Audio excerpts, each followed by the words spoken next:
Seorang Sico kaya raya kembali setelah 10 tahun. Ia bertemu anak jalanan yang sangat mirip dengan dirinya saat kecil. Siapa anak ini? Dan mengapa takdir mempertemukan mereka? Udara Jakarta yang tebal dan lengket, seolah menyambut Wahyu dengan pelukan tidak ramah. 10 tahun, bukan waktu yang sebentar. Namun, kota ini terasa sama, bahkan lebih sesak, lebih bising, dan lebih mendominasi dengan gedung-gedung pencakar. Langitnya yang menjulang angkuh. Dari balik kaca jendela mobil mewahnya yang kedap suara, Wahyu menatap jalanan yang macet. Deretan kendaraan yang bergerak merayap seperti barisan semut di sarang yang kepanasan. Ia baru saja mendarat dari penerbangan panjang dari New York, kembali ke tanah kelahirannya dengan titel seorang CEO dari perusahaan teknologi raksasa. Sebuah pencapaian yang dulu hanya bisa ia impikan dari balik jendela kamar kos sempitnya.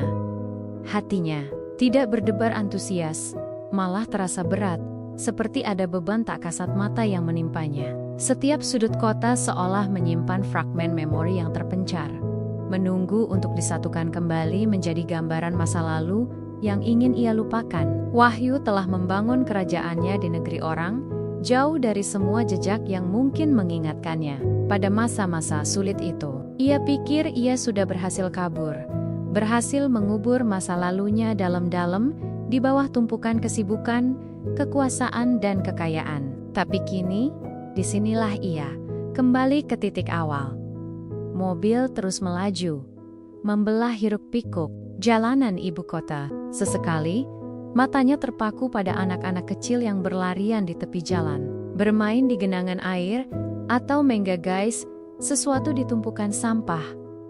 Sebuah pemandangan yang tak asing baginya. Itulah hidupnya dulu, sebelum ia berhasil meloloskan diri dari jerat kemiskinan. Sebuah senyum tipis, pahit, tersungging di bibirnya. Dulu, ia adalah salah satu dari mereka.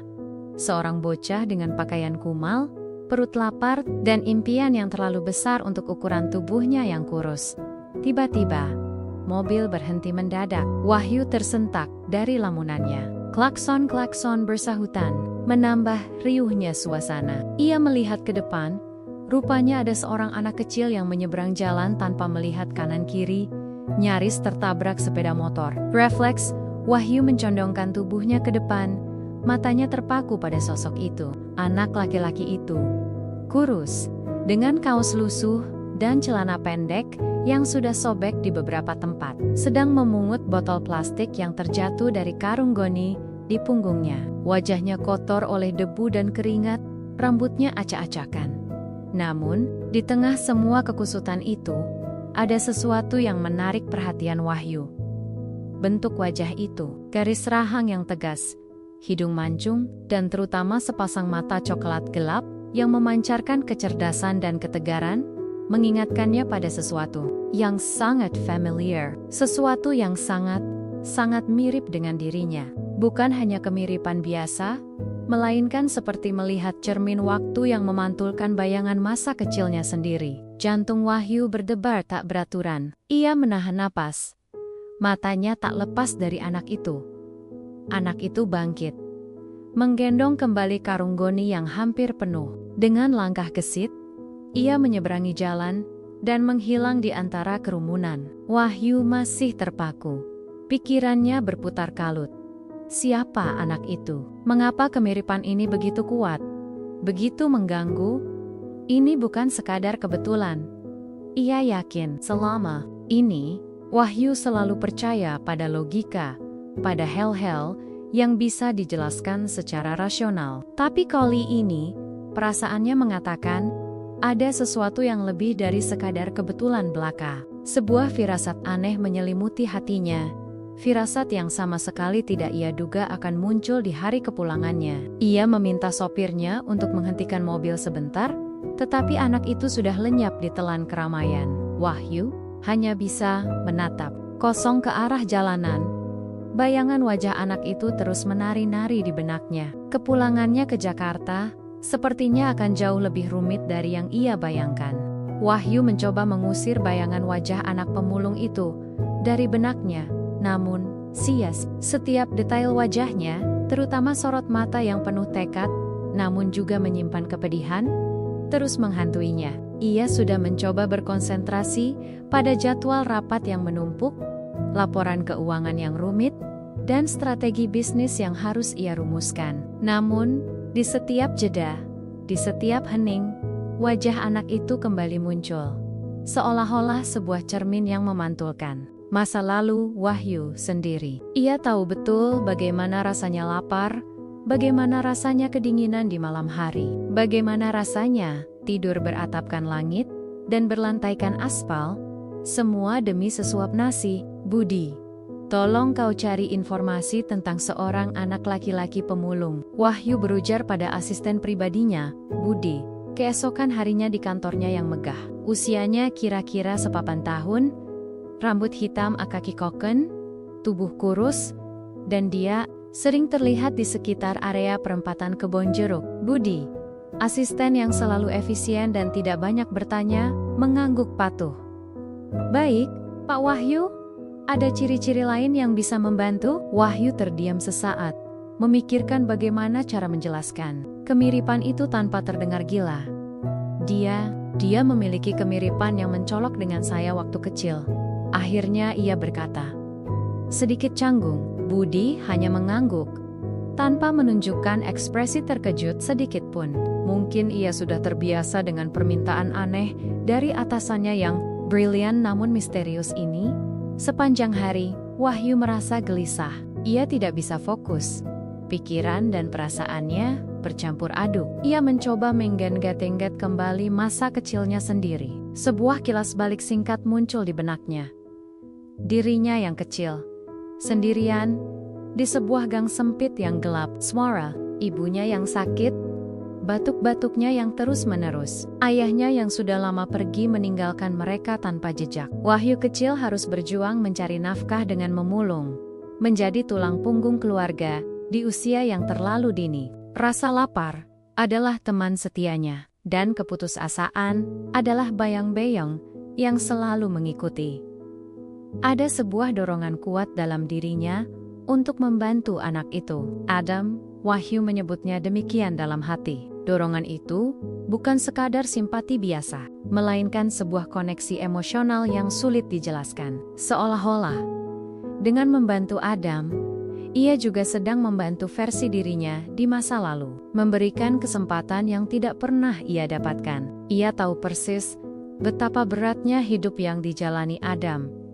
Ia tahu betapa dinginnya dunia tanpa uluran tangan. Pak Wahyu, saya punya beberapa informasi awal. Budi muncul di ambang pintu beberapa jam kemudian. Nama anak itu Adam. Dia yatim piatu. Pak, orang tuanya meninggal dalam kecelakaan beberapa tahun lalu. Dia hidup sebatang kara dan sering tidur di jalanan, kadang di panti asuhan kecil di pinggir kota. Informasi itu menghantam Wahyu seperti pukulan telak. Yatim piatu. Semesep dirinya dulu. Hanya saja Wahyu masih memiliki ibu sebelum akhirnya sang ibu meninggal juga. Hatinya mencelos. Rasa iba yang tadinya hanya samar-samar kini membuncah. Ia tahu ia harus melakukan sesuatu. Ini bukan lagi sekadar rasa penasaran. Ini adalah kewajiban yang tiba-tiba muncul dan memanggilnya. Ia harus bertemu Adam lagi, bukan sebagai seorang CEO, tetapi sebagai seseorang yang mengerti, yang pernah merasakan hal yang sama. Wahyu merasa ada benang merah tak kasat mata yang menghubungkan dirinya dengan Adam. Sebuah ikatan yang lebih dari sekadar kemiripan fisik. Ikatan itu adalah luka lama yang kini terbuka kembali, menuntut untuk disembuhkan. Pagi itu, Wahyu memutuskan untuk tidak pergi ke kantor. Ia meminta Budi menyiapkan mobil yang lebih sederhana, tidak mencolok, dan meminta informasi detail tentang lokasi Adam biasa berada.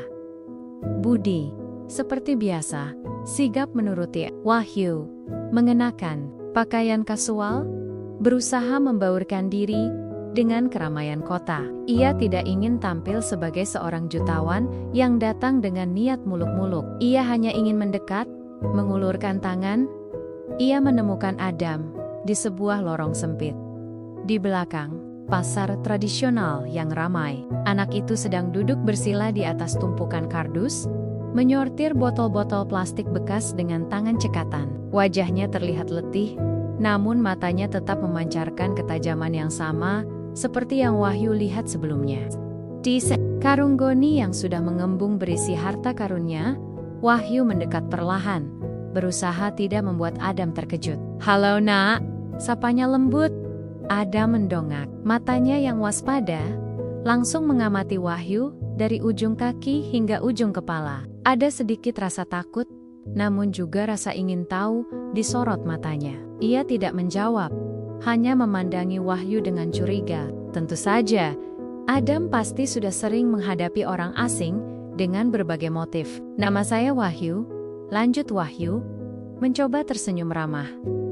"Aku melihatmu kemarin di jalan. Kau nyaris tertabrak.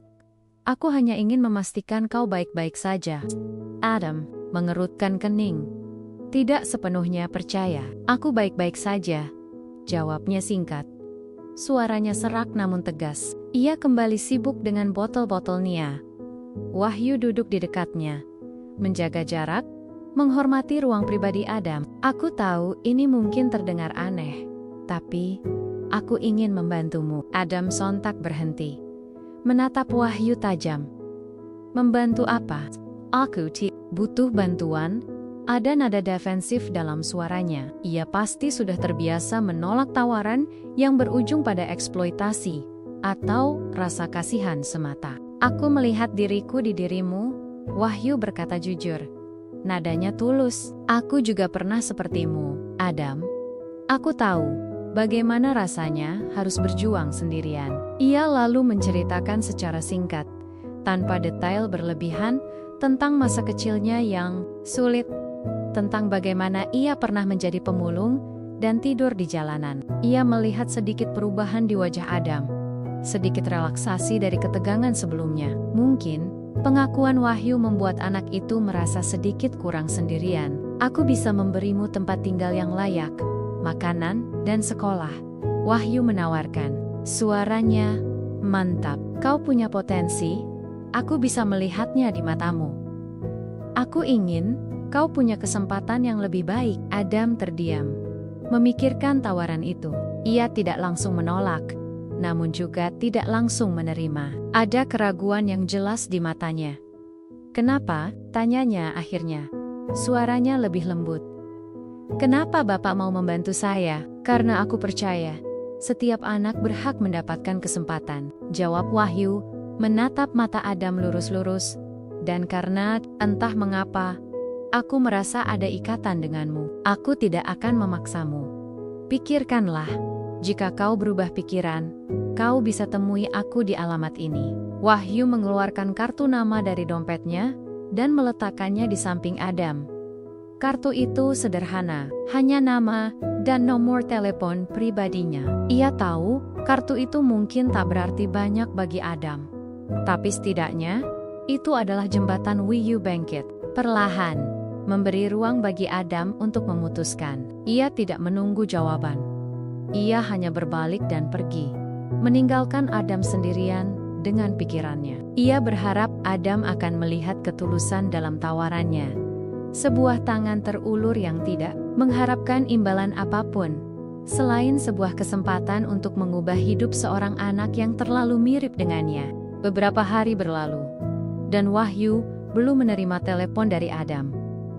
Ada sedikit kekecewaan, namun ia memahami. Kepercayaan adalah hal yang mahal, terutama bagi seseorang yang sudah terbiasa berjuang sendirian. Wahyu memutuskan untuk tidak memaksa. Ia percaya, jika Adam memang menginginkan perubahan, ia akan datang. Sementara itu, ia menginstruksikan Budi untuk mencari informasi lebih dalam mengenai Adam, terutama tentang kedua orang tuanya yang meninggal dalam kecelakaan. "Pak Wahyu, saya sudah menghubungi beberapa sumber, tapi jejak orang tua Adam cukup kabur," lapor Budi suatu sore. "Mereka bukan penduduk asli sini, datang dari luar kota. Kecelakaan yang menimpa mereka terjadi sekitar 8 tahun yang lalu. Tidak ada identitas yang jelas, dan laporan polisi juga sangat minim." Wahyu mengerutkan kening. "Minim? Maksudmu tidak ada catatan tentang asal-usul mereka? Betul, Pak. Hanya disebutkan nama dan usia perkiraan. Tidak ada kerabat yang diketahui. Tidak ada alamat tetap. Setelah kecelakaan, Adam diasuh sebentar oleh tetangga, lalu berpindah-pindah hingga akhirnya hidup di jalanan, dan sesekali di panti asuhan kecil. Informasi yang sangat terbatas itu membuat Wahyu semakin penasaran. Mengapa begitu sulit melacak latar belakang mereka? Seperti ada sesuatu yang sengaja disembunyikan. Kemiripan Adam dengannya semakin terasa bukan hanya kebetulan, melainkan sebuah teka-teki yang harus ia pecahkan. Wahyu mulai merasa gelisah. Ia tahu ada sesuatu yang jauh lebih besar di balik pertemuan tak terduga ini. Sebuah kilas balik lain menyeruak dalam benaknya, lebih jelas dan lebih kuat dari sebelumnya. Gambar seorang gadis muda dengan rambut sebahu dan mata yang ceria. Namanya Aisyah. Ia adalah teman sebangkunya di sekolah dasar. Satu-satunya teman yang benar-benar memahami Wahyu di tengah segala keterbatasan. Aisyah adalah cahaya di masa mudanya. Yang kalem, mereka berdua soma-soma berasal dari keluarga tidak mampu. Sama-sama punya mimpi besar untuk keluar dari kemiskinan. Mereka sering berbagi bekal, berbagi buku, berbagi cerita dan tawa di bawah pohon rindang di halaman sekolah. Wahyu ingat betul bagaimana ia selalu melindungi Aisyah dari anak-anak nakal, dan bagaimana Aisyah selalu menyemangatinya saat ia merasa putus asa. Senyum Aisyah adalah penguatnya. Wahyu juga ingat bagaimana mereka pernah berjanji untuk sukses bersama untuk mengubah nasib keluarga mereka. Janji Kekonakonoken yang kala itu terasa sakral. Pertanyaan-pertanyaan mulai bermunculan di benak Wahyu. Apakah ada hubungan antara Adam dan Aisyah? Apakah mungkin? Tidak. Itu terlalu jauh. Ia mencoba menepis pikiran itu. Tapi, kemiripan wajah Adam, ditambah dengan fakta bahwa orang tua Adam datang dari luar kota dan memiliki jejak yang samar, membuat Wahyu tidak bisa berhenti berpikir. Firasat kuat tentang hubungan darah mulai mencengkeram hatinya. Jika memang ada hubungannya, ini bukan lagi sekadar masalah membantu seorang anak malang. Ini adalah masalah yang jauh lebih personal, lebih menyakitkan, dan mungkin akan mengubah seluruh hidupnya. Wahyu memutuskan untuk mengambil langkah lebih jauh.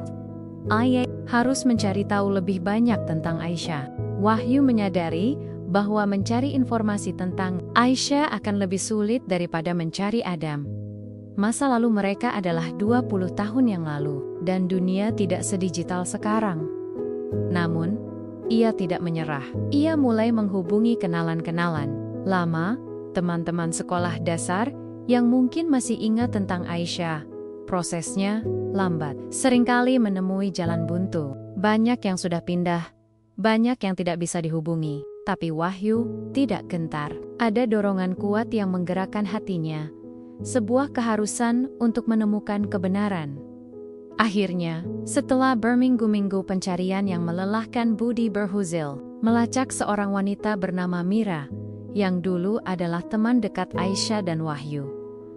Mira kini memiliki warung makan kecil di pinggir kota. Wahyu segera mengatur pertemuan. Ia merasa jantungnya berdebar kencang saat melangkah masuk ke warung makan sederhana itu. Mira, yang kini tampak lebih tua dan berkerut, mengenali Wahyu dengan cepat. Ada keterkejutan di wajahnya. Lalu senyum tipis. Wahyu. Ya ampun, sudah lama sekali tidak bertemu. Kau sudah jadi orang sukses sekarang ya? Wahyu tersenyum tipis.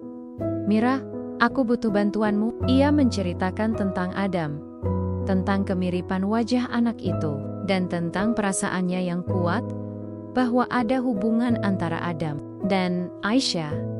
Ia melihat perubahan ekspresi di wajah Mira. Ada keraguan, kekhawatiran, dan juga sedikit kesedihan. Aisyah. Mira menghela napas panjang. Dia memang pernah punya anak.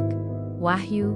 Dunia Wahyu seolah berhenti berputar. Udara terasa dingin, meskipun di dalam warung makan itu panas. Anak, dengan siapa? Tanyanya. Suaranya tercekat. Ia sudah menduga, tapi mendengar langsung dari Mira adalah pukulan telak. Mira memandangnya dengan tatapan sendu. Denganmu, Wahyu. Seketika itu juga, kilas balik masa lalu menerjang Wahyu dengan kekuatan penuh, lebih jelas dan lebih menyakitkan dari sebelumnya. Bukan lagi hanya persahabatan, melainkan masa-masa di mana cinta mulai bersemi di antara mereka. Masa-masa ketika Wahyu dan Aisyah, remaja sama-sama polos dan penuh harapan. Ada sebuah malam, sebuah kesalahan yang dilakukan oleh dua remaja yang sama-sama rapuh dan saling mencintai. Di tengah hiruk-pikuk kehidupan yang penuh tekanan, mereka terlalu muda, terlalu tidak siap, dan terlalu takut untuk menghadapi konsekuensinya. Wahyu ingat betul bagaimana ia meninggalkan kota ini, mengejar mimpinya untuk sukses. Ia berjanji akan kembali, berjanji akan membawa Aisyah bersamanya, tapi ia tidak pernah kembali. Ia terlalu fokus pada ambisinya, terlalu takut akan kemiskinan, terlalu sibuk membangun dinding tebal di sekeliling hatinya. Janji itu, janji untuk kembali, hanya menjadi angin lalu yang terlupakan dalam kesibukan. Ia meninggalkannya dalam ketidakpastian. Ia bahkan tidak pernah tahu bahwa Aisyah mengandung buah hati mereka. Kenapa kau tidak pernah memberitahuku, Mira? Kenapa Aisyah tidak pernah mencariku? Tanya Wahyu. Suaranya bergetar menahan emosi yang meluap. Aisyah sudah mencarimu, Wahyu, berkali-kali, jawab Mira, matanya berkaca-kaca. Tapi kau sudah terlalu jauh, terlalu tinggi untuk dijangkau. Dia tidak ingin membebanimu dengan keberadaan anak itu. Dia bilang, kau punya masa depan yang cerah, dan dia tidak ingin merusaknya. Dia memutuskan untuk membesarkan Adam sendirian. Dia adalah wanita yang sangat kuat. Wahyu, rasa bersalah menghantam Wahyu seperti ombak besar. Rasa bersalah yang selama ini terkubur dalam-dalam, kini muncul ke permukaan, menghancurkan segala pertahanan yang telah ia bangun selama bertahun-tahun. Ia telah meninggalkan Aisyah, wanita yang ia cintai, dan yang lebih parah, ia telah meninggalkan darah dagingnya sendiri. Penyesalan yang mendalam meribik-robik hatinya. Ia telah menjadi seorang jutawan, tetapi ia kehilangan sesuatu yang jauh lebih berharga. Keluarganya. Wahyu pulang ke apartemen mewahnya dengan langkah gontai. Informasi dari Mira seperti bom yang meledak di dalam dirinya, menghancurkan semua persepsi tentang dirinya sendiri. Ia duduk di sofa kulitnya yang mahal, namun tak ada kenyamanan yang pikirannya dipenuhi gambaran Aisyah, senyumnya, tawanya, dan kini, wajah Adam yang begitu mirip dengan dirinya. Anak itu, Adam, adalah putranya, darah dagingnya sendiri. Selama ini ia sibuk membangun kerajaan bisnis, mengejar kekayaan, sementara seorang bagian dari dirinya berjuang di jalanan, sendirian. Rasa sesak mencekiknya. Bagaimana bisa? Ia begitu buta. Begitu egois. Ia menyalahkan dirinya sendiri, menyalahkan ambisinya yang membutakan mata hatinya. Ia tahu, ia harus menghadapi Adam, mengatakan kebenaran ini. Tapi bagaimana caranya? Bagaimana ia bisa menjelaskan masa lalu yang penuh kesalahan ini pada seorang anak yang sudah begitu banyak menderita? Malam itu, Wahyu tidak bisa tidur. Ia memandangi foto-foto lama yang ia temukan di sebuah kotak penyimpanan. Foto dirinya dan Aisyah saat remaja, tertawa lepas tanpa beban. Wajah Aisyah begitu polos, penuh harapan. Harapan yang kini ia tahu telah Wahyu menggenggam erat foto itu. Air mata menetes membasahi pipinya. Untuk pertama kalinya setelah bertahun-tahun, ia menangis. Menangisi masa lalu yang hilang, menangisi pilihan-pilihan yang salah, dan menangisi keberadaan putranya yang baru ia sadari. Keesokan harinya, dengan hati yang berat, namun tekad yang bulat, Wahyu pergi mencari Adam. Ia menemukan anak itu di lokasi yang sama, sedang sibuk memilah sampah. Adam melihat kedatangan Wahyu, ada sedikit keterkejutan di matanya. Mungkin karena Wahyu datang lagi. Wahyu duduk di samping Adam. Nafasnya tercekat. Adam, panggil Wahyu. Suaranya sedikit bergetar. Ada sesuatu yang harus aku katakan padamu. Adam berhenti memilah sampah. menatap Wahyu dengan tatapan bertanya-tanya. Wahyu menarik napas dalam-dalam, mengumpulkan seluruh keberaniannya. Aku sudah mencari tahu tentang orang tuamu, tentang ibumu. Wajah Adam mengeras. Kenapa? Apa urusannya dengan Bapak? Aku kenal ibumu, Adam. Wahyu melanjutkan. Matanya menatap lurus ke mata Adam, mencoba menyampaikan ketulusannya. Dia bernama Aisyah, dan aku adalah ayahmu. Kata-kata itu meluncur begitu saja dari bibir Wahyu, seperti beban berat yang akhirnya terlepas. Seketika, ekspresi Adam berubah dari bingung menjadi terkejut, lalu marah, dan akhirnya mata anak itu berkaca-kaca, penuh kepedihan. Ia menatap Wahyu dengan tatapan tak percaya, seolah Wahyu baru saja mengucapkan kalimat paling gila yang pernah ia dengar.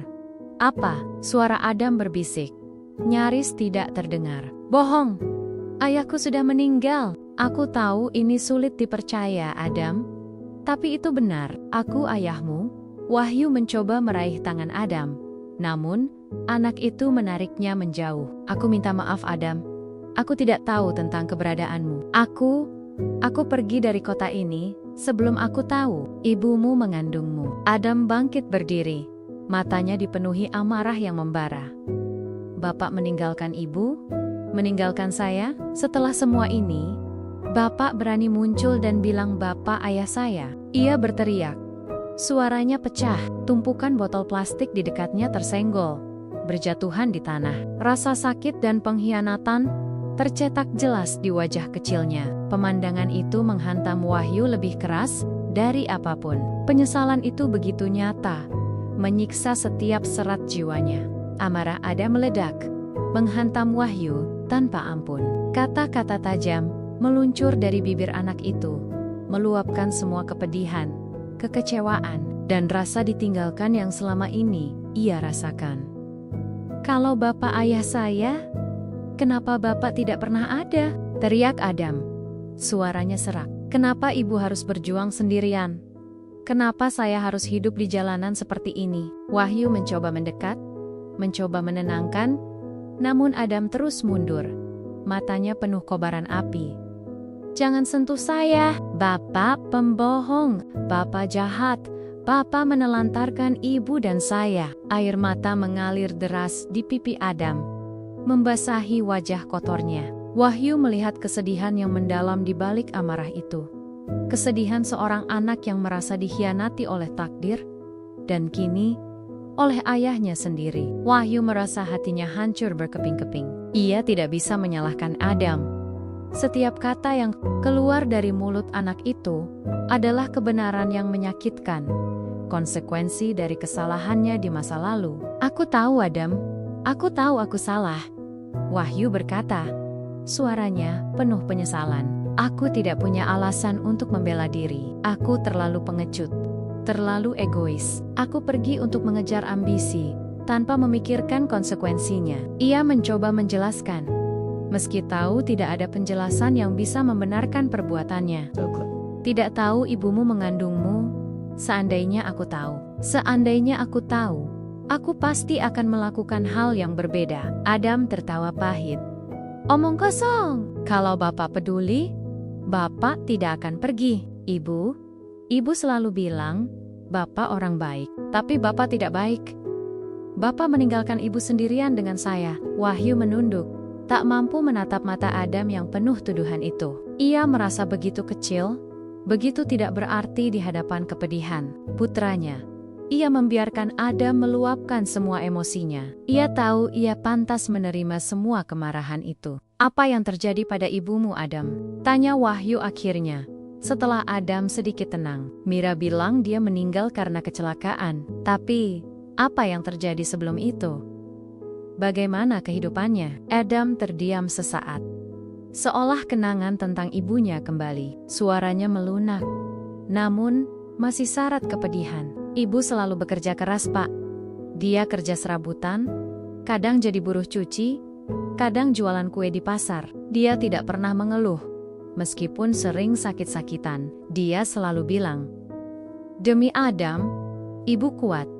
Ibu tidak pernah cerita banyak tentang Bapak, hanya bilang Bapak pergi karena harus mengejar cita-cita. Dia tidak pernah menyalahkan Bapak, bahkan sampai akhir hayatnya. Pernyataan Adam membuat hati Wahyu semakin remuk. Aisyah, wanita yang sangat ia cintai, tidak pernah menyalahkannya.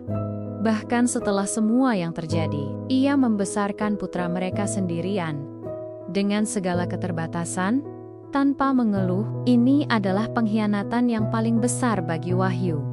Ia telah mengkhianati cinta sejatinya dan meninggalkan putranya dalam penderitaan. Wahyu merasa dirinya adalah manusia paling hina di dunia. Ia harus memperbaiki semua ini, tidak peduli seberapa sulitnya. Ia harus mendapatkan maaf Adam dan menebus kesalahannya pada Aisyah, meskipun wanita itu sudah tiada.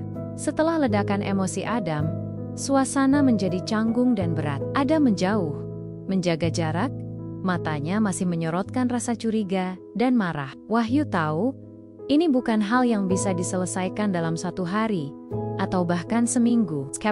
Yang telah hancur, butuh waktu untuk dibangun kembali. Ia memutuskan untuk tidak memaksa Adam, namun juga tidak akan menyerah. Wahyu mulai mendatangi Adam setiap hari, tidak lagi dengan tawaran bantuan atau uang, melainkan dengan kehadiran. Ia duduk di samping Adam saat anak itu memilah sampah, kadang hanya diam, kadang bertanya tentang hari Adam, tentang apa yang Adam makan, tentang apa yang Adam impikan. Ia juga mulai membawakan makanan yang layak dan minuman segar. Adam namun, Wahyu tetap meletakkannya di dekatnya, tidak memaksa. Perlahan, sedikit demi sedikit, Adam mulai menerima makanan itu. Meskipun masih dengan wajah cemberut, suatu sore Wahyu melihat Adam batuk-batuk. Wahyu segera membawa Adam ke klinik terdekat, tanpa bertanya atau meminta izin. Adam sempat menolak, memberontak, namun Wahyu tetap tegas. "Kau sakit, Adam. Aku tidak akan membiarkanmu begini. Ini tanggung jawabku." Di klinik, Adam didiagnosis menderita bronkitis ringan akibat terlalu sering menghirup debu dan udara kotor. Wahyu membayar semua biaya pengobatan dan membeli obat-obatan yang diresepkan. Ia bahkan memastikan Adam meminum obatnya setiap hari. Perlahan, sikap Adam mulai melunak. Ia tidak lagi menolak kehadiran Wahyu. Terkadang, ia bahkan bercerita tentang kehidupannya, tentang teman-temannya sesama pemulung, tentang betapa sulitnya mencari makan setiap hari. Wahyu mendengarkan dengan sabar. Hatinya perih mendengar setiap kisah penderitaan yang harus dilalui putranya. "Ibu," dia sering bilang, "Bapak pasti orang baik," ujar Adam suatu hari. Suaranya nyaris berbisik. Dia bilang, "Bapak pasti punya alasan. Kenapa pergi?" Wahyu merasakan nyeri yang menusuk. Ia menatap Adam. Matanya berkaca-kaca. "Ibumu adalah wanita yang luar biasa, Adam. Dia jauh lebih kuat daripada aku." Ia lalu menceritakan kisah cinta mereka, tentang bagaimana ia dan Aisyah tumbuh bersama, tentang janji-janji masa remaja yang penuh harapan. Ia juga menceritakan bagaimana ia pergi, bukan karena tidak mencintai Aisyah, tetapi karena ketakutan yang mendalam akan kemiskinan dan ambisi yang membutakan. Ia tidak menyembunyikan kesalahannya, tidak mencari pembenaran. Ia hanya ingin Adam tahu kebenaran seutuhnya. "Aku tahu ini tidak akan mudah untukmu memaafkanku, Adam," Wahyu berkata. Suaranya tulus, "Tapi aku berjanji. Aku akan memperbaiki semua ini. Aku akan memberikanmu kehidupan yang layak, pendidikan yang terbaik. Aku ingin menebus kesalahanku pada ibumu dengan menjagamu, putra kami." Adam menatap Wahyu lama. Matanya menyelidik. Ada sesuatu di sorot mata Wahyu yang membuat Adam merasa sedikit tenang. Sebuah ketulusan yang belum pernah ia lihat dari orang dewasa manapun. Air mata kembali mengalir di pipi Adam Naman kali ini. Bukan air mata kemarahan, melainkan air mata kelegaan. Dan mungkin sedikit harapan. Dengan ragu, Adam mengulurkan tangannya, menyentuh lengan Wahyu. Sebuah sentuhan yang rapuh, namun penuh makna. Wahyu merasakannya. Sebuah jembatan yang mulai terbangun, Perlahan, di antara mereka berdua, sentuhan Adam adalah sebuah penanda. Wahyu tahu, itu bukan berarti semua luka telah sembuh, atau semua maaf telah diberikan. Namun, itu adalah sebuah awal. Sebuah harapan untuk rekonsiliasi. Wahyu tidak menonjolkan kesempatan itu. Ia mulai bertindak. Hal pertama yang Wahyu lakukan adalah membawa Adam keluar dari kehidupan jalanan. Ia tidak langsung memaksakan Adam tinggal di apartemen mewahnya, karena ia tahu Adam butuh waktu untuk beradaptasi. Wahyu mencarikan sebuah rumah kontrakan kecil yang bersih dan nyaman di dekat panti asuhan, tempat Adam sesekali tinggal, agar Adam tidak merasa terlalu asing dan bisa tetap berhubungan dengan teman-temannya. Wahyu juga memastikan Adam memiliki semua kebutuhan dasarnya, pakaian baru yang layak, makanan bergizi, dan lingkungan yang aman. Lalu, Wahyu mendaftarkan Adam ke sekolah. Ia memilih sekolah swasta yang bagus, yang dulu tidak pernah bisa ia bayangkan untuk dirinya sendiri. Adam, meskipun sempat ragu, menunjukkan semangat belajar yang luar biasa. Anak itu cerdas. Ia bisa menyerap pelajaran dengan cepat. Wahyu sering membantu Adam mengerjakan pekerjaan rumah, mengajarinya hal-hal yang tidak pernah ia dapatkan di masa kecilnya. Momen-momen itu adalah saat-saat paling berharga bagi Wahyu. Melihat Adam tersenyum saat berhasil memecahkan soal matematika yang sulit, atau antusias menceritakan pelajaran sejarah hari itu, adalah kebahagiaan yang tidak bisa dibeli dengan miliaran rupiah sekalipun. Wahyu juga memperkenalkan Adam kepada Budi, asistennya, dan beberapa staf kepercayaannya di kantor. Ia tidak menyembunyikan hubungan mereka. "Ini Adam, putra saya," ia memperkenalkan dengan bangga. Tanpa ragu, reaksi Budi dan yang lain adalah kejutan. Namun kemudian, diikuti dengan penerimaan hangat. Wahyu bahkan meminta Adam sesekali datang ke kantornya, mengenalkan dunia bisnis kepadanya, agar Adam bisa melihat bagaimana perjuangannya membuahkan hasil. Secara bertahun, Wahyu juga mulai menyembuhkan luka batinnya sendiri. Ia mulai menyadari bahwa kekayaan dan kekuasaan tidak akan pernah mengisi kekosongan yang ditinggalkan oleh penyesalan dan kesalahan masa lalu. Dengan kehadiran Adam, ia menemukan tujuan hidup yang baru, yang jauh lebih bermakna. Ia tidak lagi mengejar keuntungan semata, tetapi juga mulai memikirkan bagaimana perusahaannya bisa memberikan dampak sosial yang positif. Ia bahkan mulai mendirikan yayasan untuk membantu anak-anak yatim piatu dan kurang mampu. Sebuah dedikasi untuk mengenang Aisyah dan menebus kesalahannya.